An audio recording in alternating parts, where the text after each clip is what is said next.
మరొక ముఖ్యమైన విషయం, ఈ 2-3 రోజుల నుంచి నేను పల్నాడు ప్రాంతంలో ప్రతి గ్రామం ప్రతి మండలం వెళ్ళటం జరిగింది. మరి మాచెర్ల నియోజకవర్గం కానీ గురజాల నియోజకవర్గంలో మరి మా పింఛన్లు పోతాయని ఆందోళన చెందుతున్న ప్రజలకు పెట్టింది డప్పు కళాకారులకు కానీ ఈ పింఛన్ల విధానం తీసుకొచ్చింది కూడా తెలుగుదేశం ప్రభుత్వంలోనే.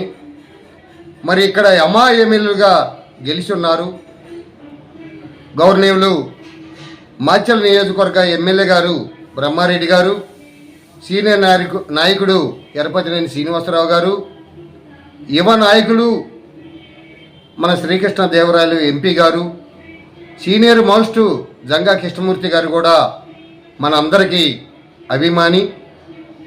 పింఛన్లు పోతాయనే భయపడొద్దు. ప్రతి ఇంటికి జనం భూమి కమిటీ పెట్టేంత మాత్రాన మీరు ఆందోళన చెందొద్దు. ప్రతి ఇంటికి, ప్రతి కులానికి, ప్రతి మతానికి, అన్ని విభాగాల వారికి మరి మాకు డప్పు కళాకారుల జీవో కానీ చర్మకారుల జీవో కానీ ఇచ్చింది ముఖ్యమంత్రి వర్యులు నారా చంద్రబాబు నాయుడు గారు. పెట్టి తీసేయటం అనేది తెలుగుదేశం ప్రభుత్వంలోనే లేదు. ఆందోళన చెందొద్దని కూడా ఈ మీడియా ద్వారా మీ అందరికి తెలియజేస్తున్నాను. ఒక డప్పు కళాకారుల పింఛన్లే కాదు, వృద్ధాప్య పింఛన్లే కాదు, అలాగే మన వికలాంగుల పింఛన్లో కూడా ప్రతి ఒక్కరికి కూడా, రైతులకు కానీ రైతు కూలి మహిళలకు కానీ కూడా మరి ఇతంత పింఛన్లు కూడా ఎక్కడికి పోవని కూడా ఈ మీడియా సమావేశంలో మీకు చెప్పదలుచుకున్నాను.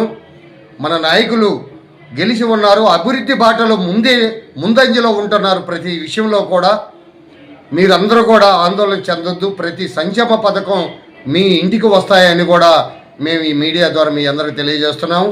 ప్రతి నాయకులకు ఆంధ్ర రాష్ట్రంలో గెలిచిన టీడీపీ పార్టీలో మరి ఎమ్మెల్యేలు, నిన్న మంత్రివర్గంలో మరి ఈరోజు కేటాయించిన మంత్రులకు, అలాగే నిన్ననే ప్రమాణ స్వీకారానికి వచ్చి భారత ప్రధానమంత్రి వర్యులు నరేంద్ర మోడీ గారు, అమిత్ షా గారికి కూడా బీజేపీ పార్టీ తరఫున పవన్ కళ్యాణ్కి కూడా మా కళాకారుడిగా వారందరికీ పేరున సంక్షేమ పథకాలు ఎట్టి పరిస్థితుల్లో నిరుపేదకి చెందాలని వాళ్ళ తపనతో ఉన్నారు. కాబట్టి ఈరోజు మాచెర్ల పట్టణంలోని జాతీయ బహు కళాకారుల కార్యాలయం నుండి మీడియా సమావేశంలో మరి ముఖ్యంగా ఆంధ్రప్రదేశ్ ముఖ్యమంత్రి వర్యులు నూతన బాధ్యతలు స్వీకరించి ఈ రోజున తొలి సంతకమని మెగా డిఎస్పై ఉద్యోగస్తులపై సంతకం చేసినందుకు మాకు చాలా ఆనందంగా ఉంది.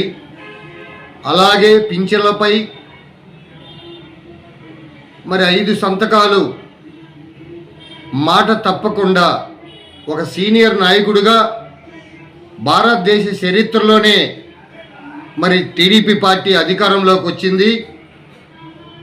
కుల మత భేదాలు లేకుండా అన్ని సామాజిక వర్గాలు సీనియర్ నాయకుడు కావాలని ఈరోజు అత్యంత మెజారిటీ దేశ చరిత్రలోనే మరి ఉమ్మడి కార్యాచరణ మీద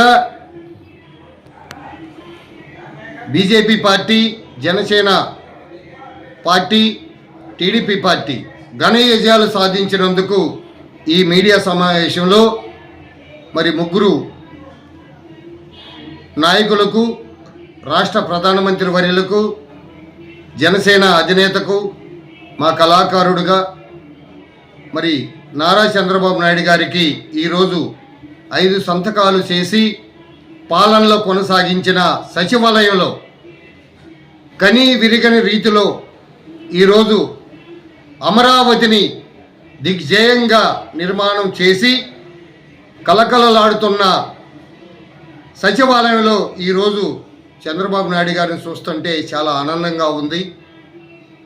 మాకు కళాకారులుగా, కళామ తల్లి ముద్దు బిడ్డగా అన్ని సామాజిక వర్గాలు కూడా సపోర్ట్ చేసి మేము కూడా మా చేతనైన వరకు మా కళామ తల్లి ముద్దు బిడ్డలు, అన్ని సామాజిక వర్గాలు, బహుజనులు కూడా ఈరోజు శుభాకాంక్షలు తెలియజేస్తున్నారు.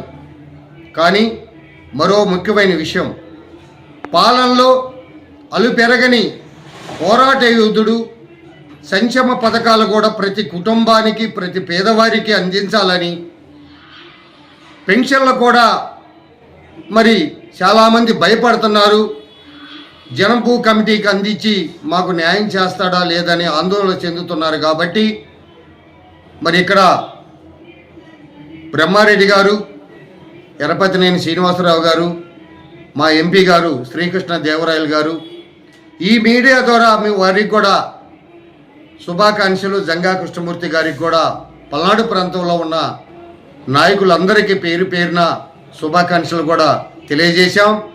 ఈరోజు మొదటి సంతకమే కాకుండా 5 సంక్షేమ పథకాల మీద పాలన అందిస్తాడని ఆశిస్తున్నారు. ప్రజలు కూడా హర్షిస్తున్నారు. మా కళాకారులకు కూడా న్యాయం చేస్తారని కూడా మేమందరం ఆనందంలో ఉన్నాం. అన్ని కులాల వారికి, అన్ని మతాల వారికి కూడా మరి న్యాయం చేస్తారని, సంక్షేమ పథకాలు అందిస్తారని చంద్రబాబు నాయుడు గారికి శుభాకాంక్షలు తెలియజేస్తున్నారు రాష్ట్ర ముఖ్యమంత్రి వర్యులకు. ఇట్లు మీ జట్టిపాల వెంకటేష్, జాంబవరాజు, జాతీయ బహు కళాకారుల సంఘం జాతీయ అధ్యక్షుడిగా జేబీములు శుభాకాంక్షలు తెలియజేస్తున్నాను. మీ జట్టిపాల వెంకటేష్, జాంబవరాజు. మరియు సంక్షేమ పథకాల విషయమే కాకుండా అభివృద్ధి బాటలో సిమెంట్ రోడ్లు కానివ్వండి, పల్లెటూరు ప్రాంతాలకు, అలాగే మెయిన్ రోడ్లు కానీ, బైపాస్ రోడ్లు కానీ నిర్మాణం చేయాలంటే చంద్రబాబు నాయుడు గారి మీద చాలా మరి కోరికలు ఉన్నాయి. అమరావతి రాజధాని మనకి ఆంధ్రప్రదేశ్ గుండెకాయ కాబట్టి తప్పనిసరిగా ఛాలెంజ్ చేసి నిర్మిస్తారని, పోలవరాన్ని నిర్మిస్తారని, రైతులకి, రైతు కూలి మహిళలకి తాగునీటి కానీ మరి ప్రతి ఒక్కటి సంక్షేమ పథకాలు మనకు అందుతాయని ఆశిస్తున్నాం.